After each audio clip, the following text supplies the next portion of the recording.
The biggest falsehood coming out of this White House, one that doesn't get nearly enough attention, is the claim that Donald Trump's administration is, as spokesperson Carolyn Leavitt puts it, the most transparent in history. That couldn't be further from reality. Now, yes, Donald Trump often speaks to the press and holds plenty of impromptu moments with reporters, but let's be honest, he's not providing real answers or facts.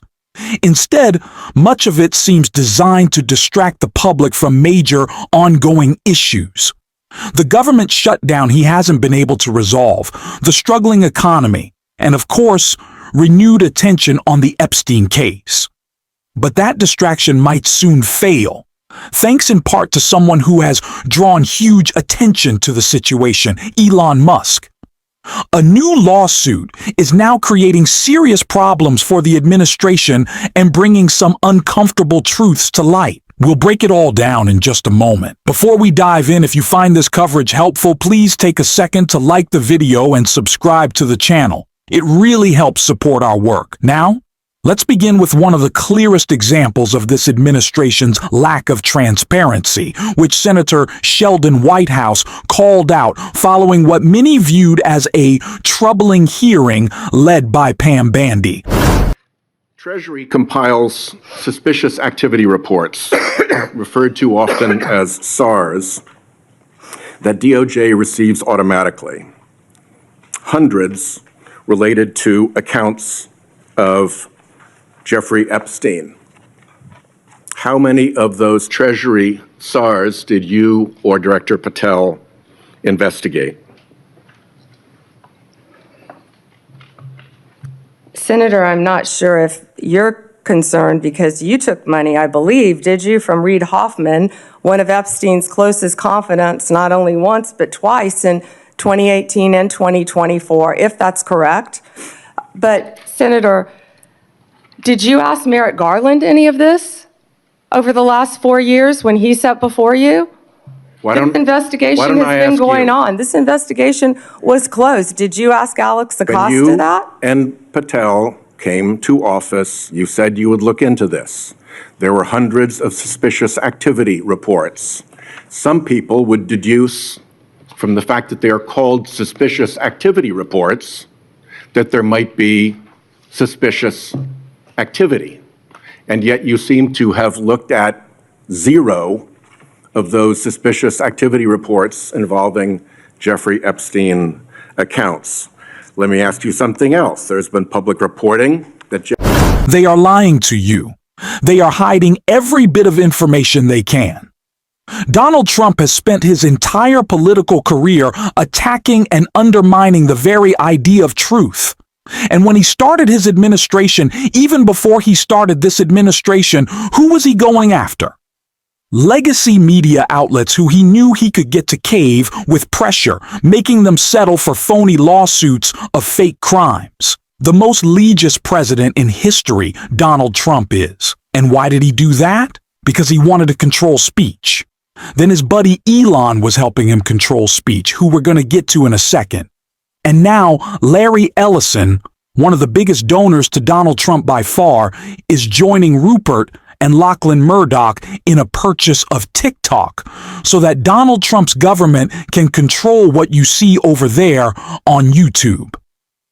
This platform settled with Trump for $26 million, yet we are going to continue to speak out. That is what is happening right now. It is silencing. It is covering up. But Elon is blowing that up, but not because he wants to. It's very interesting, but it starts with his latest deal with Donald Trump. Elon Musk's chatbot goes to Washington. The billionaire's artificial intelligence company, xAI, has secured a deal with the government that will allow federal agencies to use the chatbot Grok for a small fee. Elon Musk artificial intelligence company xAI on Thursday said it had secured a deal with the government that would allow federal agencies to use its chatbot for a nominal fee. Per the agreement between XAI and the General Services Administration, which handles many of the U.S. government's vendor contracts, federal agencies will be charged 42 cents in total to use XAI's chatbot, Grok, for a year and a half. Agencies that use Grok will receive help from XAI engineers to implement the company's tools. We look forward to continue to work with President Trump and his team to rapidly deploy AI throughout the government for the benefit of our country, Mr. Musk said in a statement. Mr. Musk's company has struggled to recover from the incidences this year when its chatbot went off the rails, including when Grok referred to itself as Mecha Hitler and falsely claimed there was a genocide against white people underway in South Africa, Mr. Musk's birthplace. Okay, so what's happening with Trump and Elon right now? It seems like they became friends again. And this was around the same time that this deal was struck. Around the same time that it was made clear that Elon Musk's name was on the Epstein list and that he got invited to the island. So why are they buddy-buddy now? Well, it's because both Donald Trump and Elon Musk are terrified of what is about to come out. New damning information that exposes the crimes within this administration, and a federal judge is making it happen and making Elon admit it all. Judge grants New York Times demand for a list of Elon Musk's security clearances, citing his own public admissions.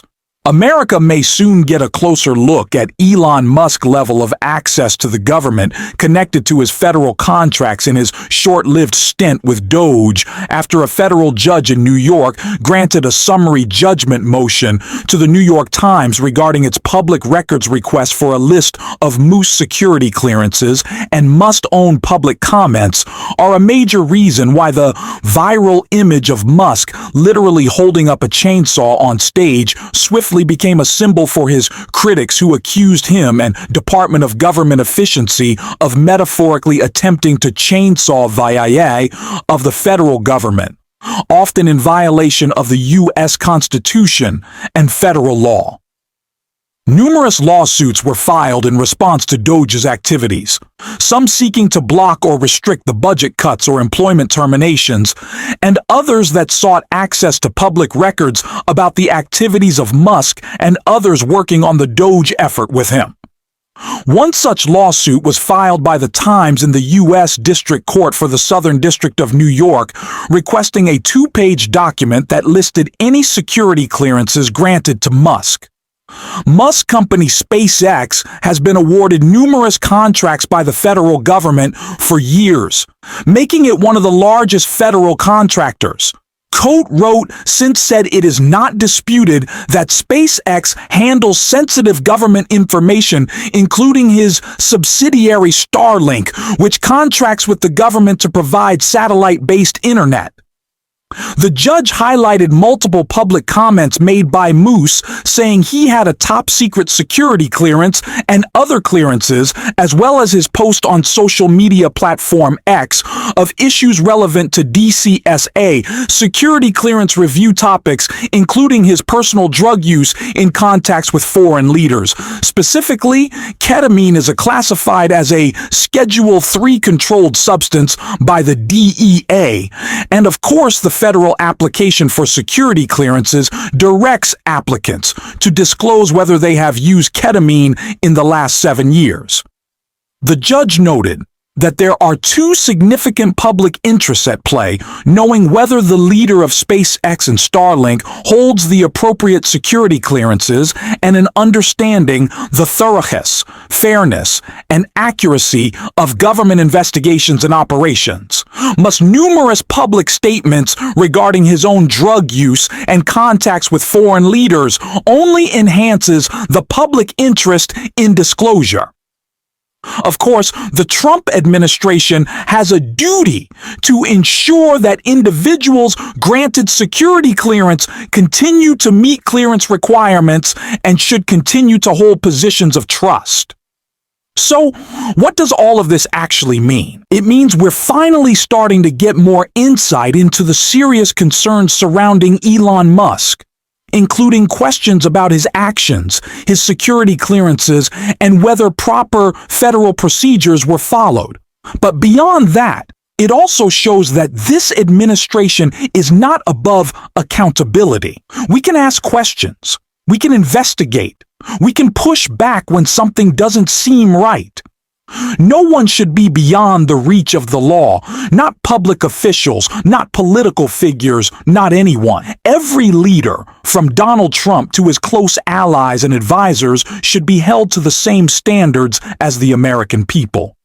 Accountability matters for everyone. And let's be clear, the narrative that certain individuals are untouchable is one of the most powerful myths in politics today. It's designed to make people feel hopeless. But that couldn't be further from the truth. Donald Trump is not unbeatable. He's not invincible. What he's done, time and again, is rely on noise and distraction to project strength, even when his record shows otherwise. But here's the good news. We're not powerless. We can expose the truth, demand transparency, and hold those in power to account. That's what real democracy is about. And personally, while it can be exhausting to talk about these figures day after day, I believe it's worth it, because shining a light on corruption and dishonesty is how progress happens. That's what this movement is about, standing strong, speaking up, and refusing to be silenced. Now, speaking of accountability, I want to show you a powerful moment from Adam Schiff, pressing Pam Bandy on her statements and revealing just how weak some of these defenses really are. Let's take a look. So these are just some of the questions you refused to answer, or have answered with personal attacks on members of this committee. You were asked whether you consulted with career ethics lawyers, as you promised you would do during your nomination hearing, when you approved the president receiving a $400 million gift from the Qataris. You refused to answer that question. You were asked who or what role you may have played, or who played the role in asking that Trump's name be flagged in any of the Epstein documents gathered by the FBI. You refused to answer that question. You were asked whether Holman kept the $50,000 bribe money. You refused to answer that question. You were asked whether Holman paid taxes on the $50,000 bribe money. You refused to answer that question. You were asked, did career prosecutors find insufficient evidence to charge James Comey? You refused to answer that question. You were asked, how are military strikes on these boats in the Caribbean legal? And you refused to even answer that question. You were asked, law degree, excuse me. You were asked, did you discuss indicting James Comey with the president? You refused to answer that question. You were asked, did you approve the firing of antitrust lawyers who disagreed with the Hewlett-Packard merger? You refused to answer that question. You were asked whether you support a restoration fund for violent insurrections to attack the Capitol on January 6th. You refused to answer that question. You were asked whether you were firing career professionals, career prosecutors, just because they worked on January 6th January 6th investigations. You refused to answer that question. You were asked by my California colleague whether you believe government officials, like immigration officials, have to abide by court orders. You wouldn't even answer that question. This is supposed to be an oversight hearing.